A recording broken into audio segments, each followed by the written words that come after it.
Hello all. आज हम पढ़ेंगे exchange of gases means exchange of oxygen and carbon dioxide. So exchange of gases जो है वो होता है on the basis of diffusion. हमने कल भी बात की थी कि अगर हम परफ्यूम को रूम में एक जगह स्प्रेड करें तो थोड़ी देर बाद हम देखेंगे कि उसकी फ्रेगरेंस पूरे रूम में हमें मिलेगी। So that is due to diffusion of gaseous molecule from one place to another, from its higher concentration to lower concentration. So same is the case with oxygen and carbon dioxide also. कि इनकी movement कैसे होगी from their region of high partial pressure to the region of lower partial pressure.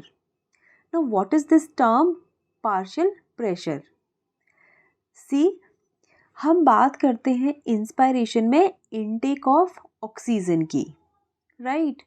But जब oxygen का intake होता है तो ऐसा तो नहीं है ना कि एटमॉस्फेयर में सिर्फ ऑक्सीजन प्रेजेंट है, बाकी गैसेस नहीं है, या सिर्फ इनहेलेशन में सिर्फ ऑक्सीजन आएगी, बाकी गैसेस बिल्कुल भी नहीं आएगी, माइन्यूट क्वांटिटीज़ में भी नहीं आएगी। ठीक है, मिक्सचर ऑफ गैसेस है तो इंस्पायरेशन में अदर गैसेस भी आएंगी, बट हम बात कर रहे हैं सिर्फ ऑक्सीजन की, इसीलिए हम टर्म यूज़ करेंगे partial pressure of oxygen. Means it is pressure of individual gas in a mixture of other gases. Same is the case with carbon dioxide. अगर हम बोल रहे हैं कि partial pressure of carbon dioxide means वहाँ पे और gases भी हैं, but हम किसकी बात कर रहे हैं? Carbon dioxide की. So it is partial pressure of carbon dioxide in a mixture of other gases. Clear? तो ये सिर्फ ऑक्सीजन और कार्बन डाइऑक्साइड के लिए ही नहीं है, किसी भी गैस की अगर हम बात करें ये सभी के लिए है। ठीक है, अगर पार्शियल प्रेशर वर्ड यूज़ कर रहे हैं तो दैट मीन्स कि वहाँ पे मिक्सचर ऑफ गैसेस प्रेजेंट हैं और हम किसकी बात कर रहे हैं? किसी पर्टिकुलर गैस की। ठीक है, तो जिसकी बात करेंगे उसका हम पार्शियल प्रेशर लेंगे, राइट। सो एनसीईआरटी में पार्शियल प्रेशर्स ऑफ ऑक्सीजन और कार्बन डाइऑक्साइड दिए हैं ब्लड और टिश्यूज़ के डिफरेंट पार्ट्स में और लंग एल्वेलाई में भी। सो वो वैल्यूज़ आपको पता होनी चाहिए। पार्शियल प्रेशर का जो मेजरिंग यूनिट है दैट इज mmHg। तो रेस्पिरेटरी गैसेस की अगर हम बात करें so they are oxygen and carbon dioxide, right.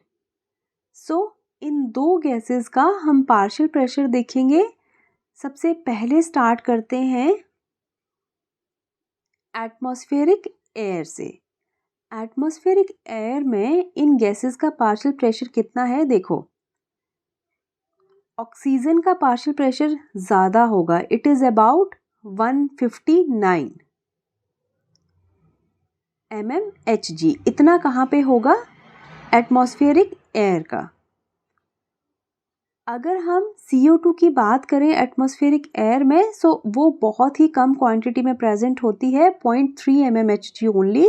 The reason is कि CO2 जो है वो टॉक्सिक होती है, अगर ये हायर कंसंट्रेशन में प्रेजेंट होगी तो सर्वाइवल मुश्किल है, क्योंकि ये हीमोग्लोबिन से जो बाइंडिंग कैपेसिटी है, इसकी डिज़ोल्व होने की कैपेसिटी है, वो बहुत ज़्यादा है as compare to oxygen. Next है एल्वियोलाई। एल्वियोलाई में partial pressure of oxygen maximum होगा, दैट इज़ अराउंड 104 mmHg। बेटा एक चीज़ याद रखना, अगर दोनों में से कोई भी गैस अपने लो पार्शियल प्रेशर पे है तो वो 40 mmHg से कम नहीं जाएगी, और कार्बन डाइऑक्साइड अगर मैक्सिमम अपने पार्शियल प्रेशर पे है तो वो 45 से ज़्यादा नहीं होगी। ठीक है, और ऑक्सीजन 95 रहेगी हर जगह ऑक्सीजनेटेड टिश्यू में एक्सेप्ट लंग एल्वियोलाई, वहाँ पे उसकी कंसंट्रेशन 104 है, बाकी हर जगह वो 95 ही रहेगी। क्लियर? नाउ नेक्स्ट हम बात करते हैं साइट फॉर गैशियस एक्सचेंज। हमने काफ़ी बार ये चीज़ कर ली है, एक बार फिर से रिवाइज करते हैं कि गैशियस एक्सचेंज कहाँ पे होगा? एल्वियोलाई में. Alveolar duct and the alveoli are the site for gaseous exchange. अगर हम इनके नंबर की बात करें तो lungs have around 300 millions of alveoli. इतनी ज़्यादा ये नंबर में प्रेजेंट हैं. ये बैलून शेप्ड होती हैं. द रीज़न इज़ कि इनका सरफेस एरिया बढ़ जाए for the maximum exchange of gases. Clear.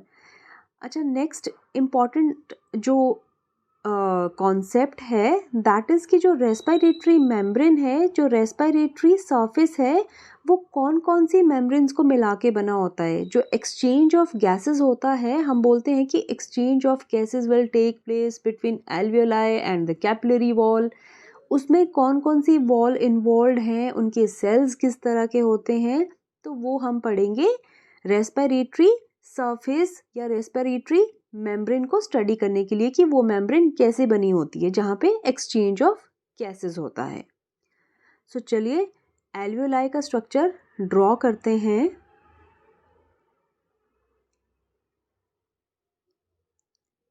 And this is capillary.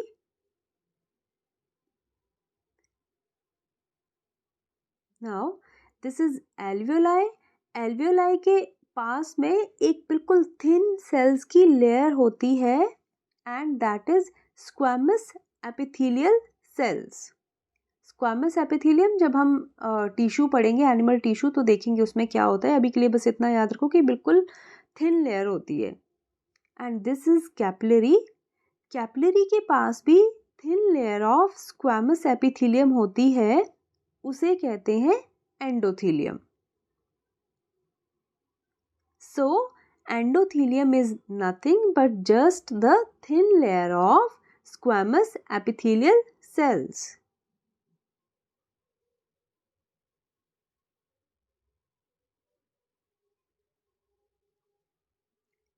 Right. अब इन दोनों के बेसिस पे एक बेसमेंट मेम्ब्रेन होगी. एल्वियोलाई के पास भी होगी और एंडोथेलियम के पास भी. ये मिलकर बनाएगी basement membrane.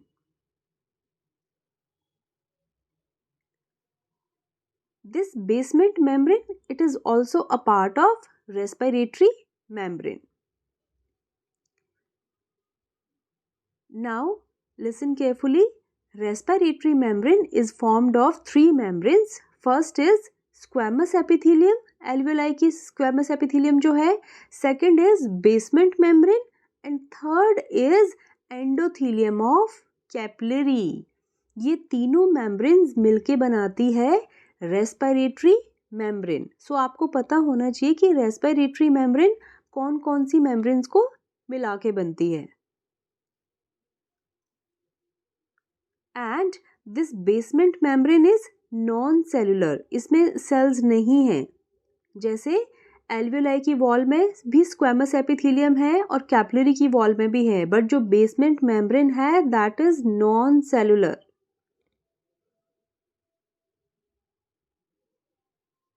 So this is the respiratory membrane from where the gaseous exchange will takes place.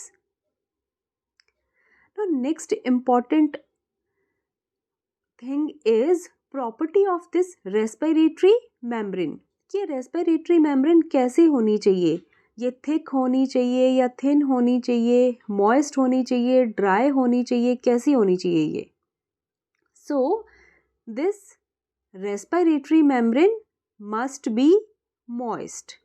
ये ड्राई नहीं होनी चाहिए. अगर ड्राई होगी तो फिर एक्सचेंज नहीं हो पाएगा. It must be moist and it must be thin. अगर ये थिक होगी तो फिर गैशियस एक्सचेंज नहीं हो पाएगा थिक मेम्ब्रेन से. तो रेस्पिरेटरी मेम्ब्रेन जो है वो कैसी होनी चाहिए, थिन. अगर हम इसकी बात करें तो इसकी thickness is just around 0.2 to 0.5 micrometer. So that's all about the respiratory membrane. Next, we will see that how the exchange of gases will takes place inside lung alveoli and the body tissues and how the partial pressures will change. सबसे पहले हम again alveoli draw करेंगे and this is the squamous epithelial layer. As we know that alveoli के पास capillary की supply होगी, blood capillaries होंगी, ठीक है, जो डीऑक्सीजनेटेड ब्लड लेके आएंगी और ऑक्सीजनेटेड ब्लड लेके जाएंगी।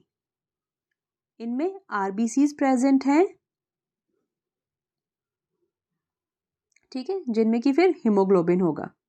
क्लियर। नाउ इनहेलेशन के प्रोसेस से एयर देखो अंदर आएगी, ठीक है ना। हमारे कंडक्टिंग पार्ट जो हम प्रीवियस लेक्चर में डिस्कस कर चुके हैं कि जो कंडक्टिंग पार्ट है वो सिर्फ एयर को कंडक्ट करने के लिए होता है, स्टार्टिंग फ्रॉम नॉस्ट्रल्स। वहाँ से एयर अंदर आई। एयर का ऑक्सीजन का पार्शियल प्रेशर कितना है एल्वियोलाई में, दैट इज 104 mmHg, राइट।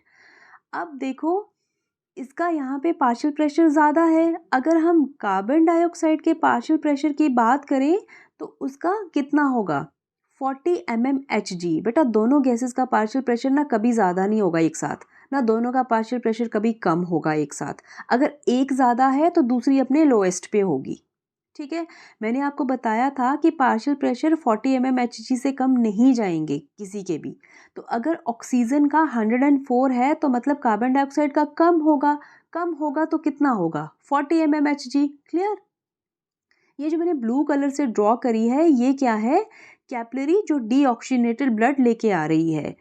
इसमें अगर हम कार्बन डाइऑक्साइड का पार्शियल प्रेशर देखें तो कितना है, 45। लंग एल्वियोलाई में 40। तो कहाँ से कहाँ को डिफ्यूजन होगा, capillary to the alveoli. Higher pressure से वो लो प्रेशर की तरफ मूव करेगी कार्बन डाइऑक्साइड। क्लियर हो गया, ठीक है।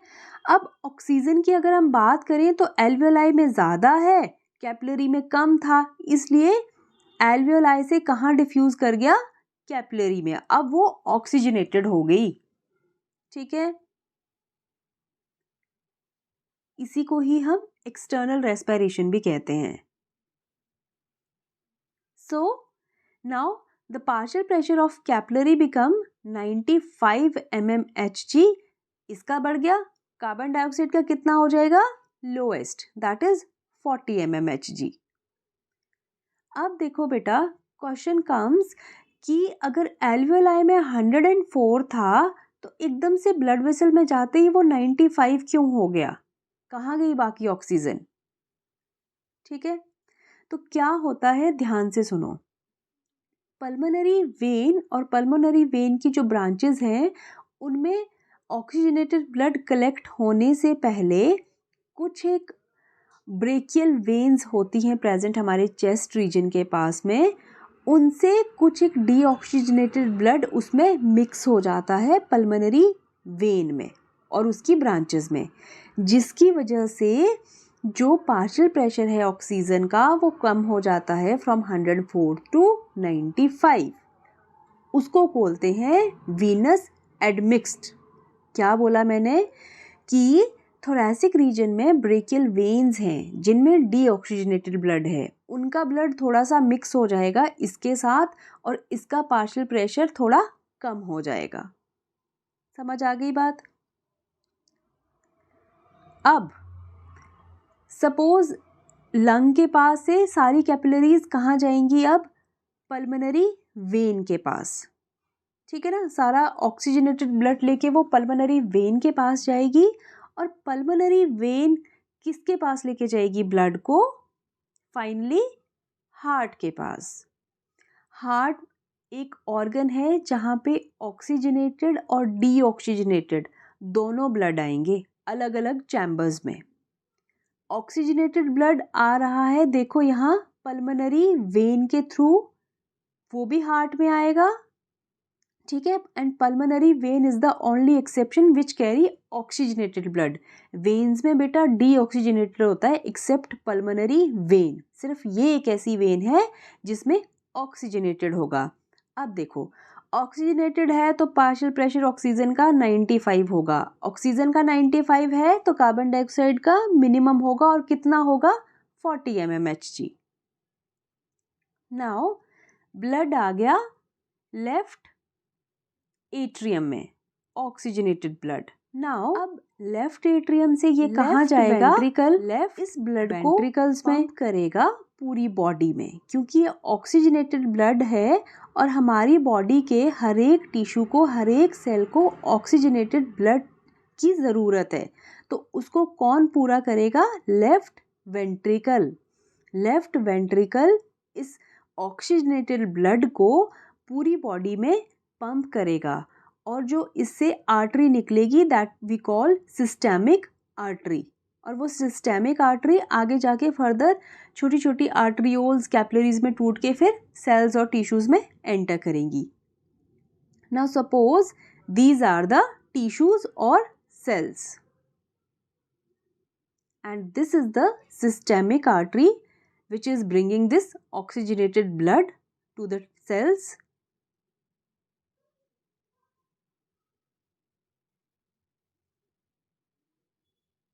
तो यही भी ऑक्सीजनेटेड ब्लड है। ऑक्सीजन का पार्शियल प्रेशर अगेन मैक्सिमम होगा 95 और इसका मैक्सिमम है तो CO2 का मिनिमम होगा दैट इज 40। इनको रटने की ज़रूरत नहीं है बेटा, बस याद रख लो कि अगर ऑक्सीजनेटेड है ब्लड तो फिर ऑक्सीजन का ज़्यादा होगा, CO2 का मिनिमम होगा। जहाँ डीऑक्सीजनेटेड आ गया वहाँ CO2 का बढ़ जाएगा। तो ऑक्सीजन इसने दे दी सेल्स को, ग्लूकोज इसके पास पहले से है जो डाइजेशन से आया है। अब क्या होगा, ग्लूकोज की ऑक्सीडेशन, वो टूटेगा। किस में टूटेगा, ATP में, और साथ में क्या निकलेगी, CO2। ATP चाहिए ना बॉडी को कोई भी काम करने के लिए, ये सारा खेल ATP बनाने के लिए चलता है, ठीक है।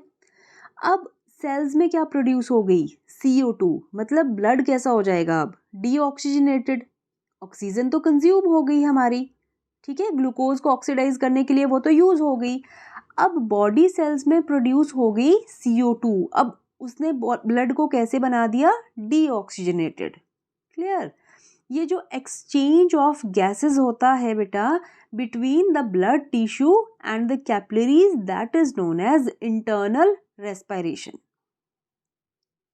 ठीक है। अब ये टिश्यू कैसा हो गया, डीऑक्सीजनेटेड। यहाँ की सारी ऑक्सीजन अगेन कैपिलरीज में, छोटी छोटी वेन्यूल्स में और फिर बिग वेन में कलेक्ट होके कहाँ जाएगा, डीऑक्सीजनेटेड ब्लड पूरा।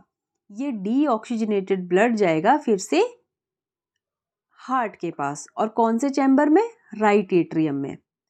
अब अगर हम इस टिश्यू को देखें तो यहाँ पे डीऑक्सीजनेटेड ये टिश्यू हो चुका है, तो यहाँ पे इसका ऑक्सीजन का पार्शियल प्रेशर कम हो जाएगा। कम है तो कितना जाएगा, 40, और कार्बन डाइऑक्साइड का बढ़ जाएगा। और हमें पता है कि कार्बन डाइऑक्साइड 45 से ज़्यादा नहीं जाएगी। जैसे ऑक्सीजन 95 रहती है ना, कार्बन डाइऑक्साइड उतना नहीं जा सकती क्योंकि वो बहुत टॉक्सिक होती है, ठीक है ना। सो CO2 मैक्सिमम 45 जाएगी। Now this deoxygenated blood will enter into the right atrium। deoxygenated है तो जो उसको लेके जाएगी that is a vein, ठीक है।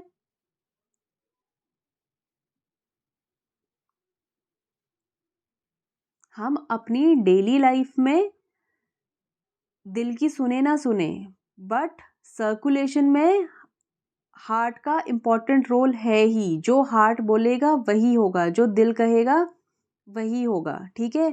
अपनी मर्जी से इधर उधर के चैम्बर में ब्लड हम नहीं डाल सकते। Oxygenated blood left side pump करेगी तो लेफ्ट ही करेगी, राइट उसको ऑक्सीजन लेने के लिए लंग्स के पास भेजेगा तो उसका वही फंक्शन है, ठीक है। अपनी मर्जी नहीं चला सकते वहाँ। सो अब ये ब्लड फिर से कहाँ चला गया, लंग्स के पास प्यूरिफाई होने के लिए। प्यूरिफाई कैसे होगा, अपनी CO2 वहाँ दे देगा, क्योंकि CO2 इसके पास ज़्यादा है, लंग एल्वियोलाई के पास कम है, तो वो वहाँ डिफ्यूज़ हो जाएगी, ठीक है। और वहाँ से क्या लेके आ जाएगा, ऑक्सीजन। सो लंग्स में जो ये एक्सचेंज ऑफ गैसेस होता है इसी को एक्सटर्नल रेस्पिरेशन कहते हैं, एल्वियोलाई में जो हो रहा है, right.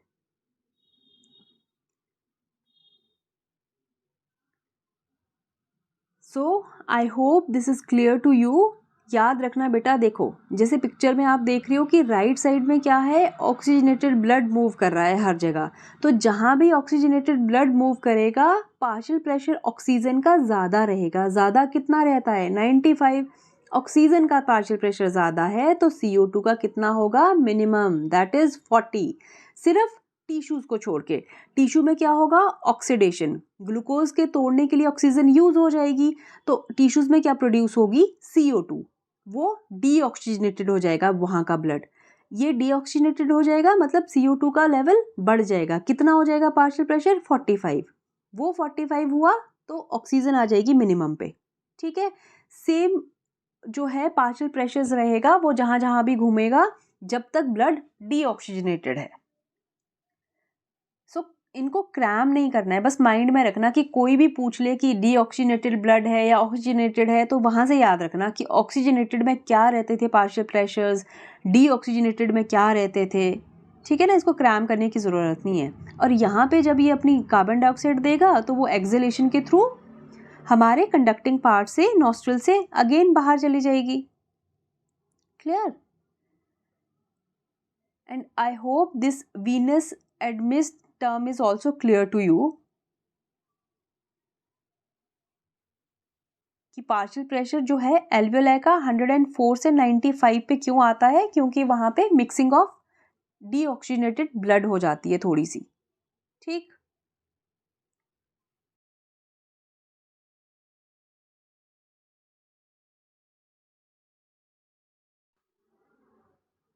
So that's all for today. हमने ये एक्सचेंज ऑफ गैसेस डिटेल में देख लिया कि गैसेस कैसे कैसे एक्सचेंज करेगी और कैसे उनके पार्शियल प्रेशर्स जो है चेंज होंगे। आई होप कि आपको ये लेक्चर अच्छी तरह से समझ में आ चुका है। तो अगर बेटा आपको ये अच्छे से समझ में आया है तो मुझे एक बार बता दो कमेंट बॉक्स में। नहीं आया है तब भी समझा दो, तब भी बता दो। इन केस कोई चेंजेस करने रहेंगे, आपको कैसे समझ आएगा या कुछ और आपको मॉडिफाई करके चीज़ें चाहिए, so I will do according to that. ठीक है, now next move to the PYQ that we have done in yesterday's lecture, that is select the correct event that occur during inspiration। inspiration के time पे क्या क्या होता है हमने देखो, options are contraction of diaphragm, contraction of external intercostal muscles, pulmonary vein volume decrease करेगा या intrapulmonary pressure increase करेगा।